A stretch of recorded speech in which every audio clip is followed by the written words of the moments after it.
Welcome to the series today on the journey through pregnancy and birth. My name is Terry. I've been an antenatal and parenting educator for 30 years. I started my journey where you are today, having my first baby and going along to classes, and have learned quite a lot since that time about pregnancy and birth, and I just wanted to share this with you. I know it might be a difficult time at the moment for some of you with classes and being able to actually get to classes or to be able to join a class easily or at a convenient time. So this is just one way that you might want to connect. So I'm just going to share my screen so you can sort of see some of the slides and just talk about the first sort of step in the journey that we're doing. So if we, have a look at, the first slide, really, if we think about something that's been sort of positive about the pregnancy so far for you, what's actually been exciting for you.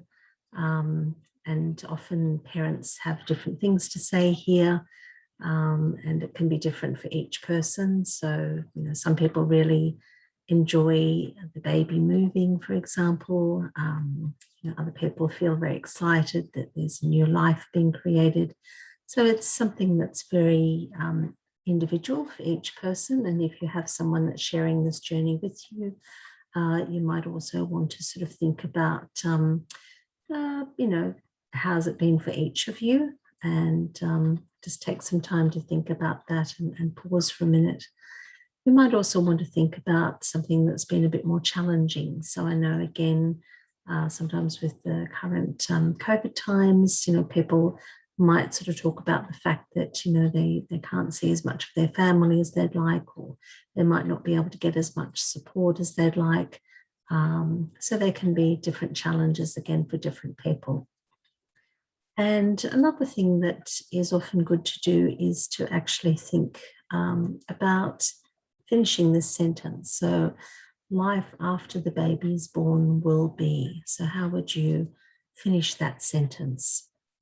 So hopefully, if you've had a bit of time to talk about that and think about that, it's just helpful to stop and actually think about what's this been like for each of you. Many couples, if you are in a relationship, will say that they find that it's a time that brings them closer together as a couple, that they have a shared interest. Sometimes it might be also about being able to spend more time together, perhaps, than before, and maybe sort of making different priorities. So whatever, that is for you, just know that, it's very normal to have excitement and also to have some challenges in this journey. So a big question that people often want to know about is, when can I expect my baby to be born? And so I don't know if you've had this conversation with anyone yet, but maybe you just want to think about this question. I'm just going to share my screen again so you can see, is how many first babies do you actually estimate arrive on their estimated due date? So you probably would have got a couple of dates, maybe from different ultrasounds, maybe from the pregnancy wheel at the beginning, but it is only an estimate. So there's lots of different factors that come into when a baby will arrive. So some of those factors are around the baby, the position of the baby. We know a little bit about how labour starts. A lot of people believe that the placenta signals that, sends out a hormone that sort of tells the body it's time for this baby to arrive. But, it's also about, mum's health and also her emotional readiness of how ready she feels for this big journey ahead. So definitely there can be lots of different factors. So I don't know if you've had this conversation, but a lot of people would say around about 5% of babies arrive on the estimated due date. So, that's not very many. So it's more likely that your baby will arrive maybe a little bit earlier or maybe a little bit later.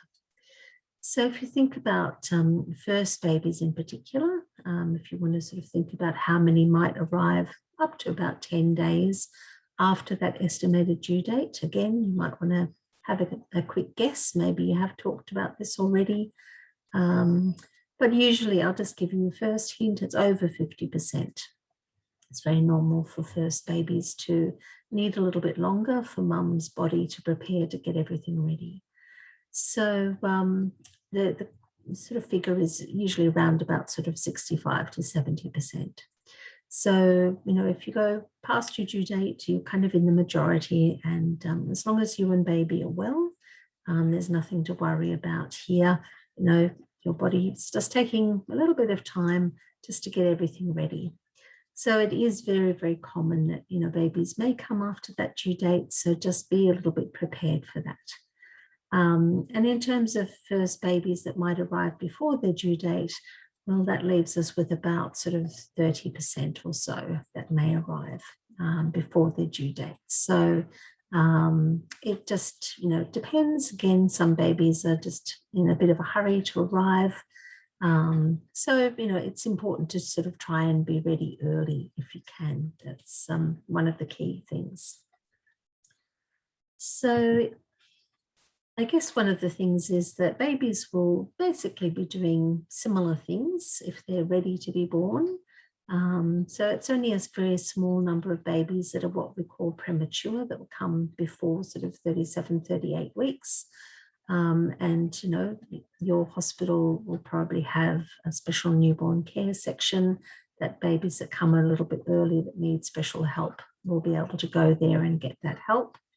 Or sometimes they might go to another hospital that has that level of care that they need. But that's, not the usual. So most babies are going to come around about sort of 37, 38 weeks. Sometimes when they're born a little bit earlier, you might notice that they have the fine downy hair, the lanugo. Their skin can sometimes look a little bit like it's a bit too big for them because they're still waiting to put on some of those fat deposits that they normally put on in the last few weeks. So they have what's called brown fat that helps them to be insulated from the changes in temperature that they have outside. So it is very normal for babies to put on that bit of weight in the last few weeks. So this baby definitely looks like they've filled out a little bit more, but both babies are basically doing the same things. They're able to feed, they're able to breathe well, and that usually will happen from about 37, 38 weeks that they're able to do that. So sometimes babies that come a little bit later may have some slightly dry patches of skin as well, just where the creamy substance, it's called the vernix, that waterproofs their skin while they're inside, and all that amniotic fluid that helps them to sort of be waterproofed. So some of that sometimes starts to come off a little bit, so they might have some patches of dry skin, but otherwise there's not too much difference. So I guess some helpful tips from my experience of working with mums and parents-to-be. So I guess just to try and be prepared that the baby may arrive a little bit earlier. So if you can try and have things ready if possible, so if you can have your car seat installed, somewhere for the baby to sleep safely, whether that's a bassinet or a co-sleeper or a cot, a pram or a carrier that you're going to carry them in, so a sling or a pouch or however you're going to transport them safely. Plenty of clothes to wear and nappies. So making sure you have those basic essentials from 37, 38 weeks is really good. Have a bag packed for mum for labour, so the sorts of things that she might need, so comfortable clothing to move around, maternity pads that she'll need, and comfort items. So sometimes things like having some lip balm, having some oil for massage, having your hairbrush and hair ties. Those sorts of things will help mum to be comfortable during labour. Also have a bag packed with baby items. So, maybe you might not need those for a couple of days until you're coming home, but having the bag packed with spare nappies and spare clothes for baby is important because you can use hospital clothes whilst you're in hospital. But yeah, you want to change your baby into a new outfit, and it's always good to have a couple of outfits in the bag. So this is your practice in getting your nappy bag ready. Sometimes things like flannels, face washes are really good too. And also have a bag for the support person. So hopefully you'll have someone to support you in labour. Sometimes if you are very active in labour, you might want to have a shower or bath. It's helpful if the support person has swimmers. Closed-in shoes, don't have to wear them, but they're helpful just in case if mum does need to go to theatre and the support person's coming. Closed-in shoes are really important.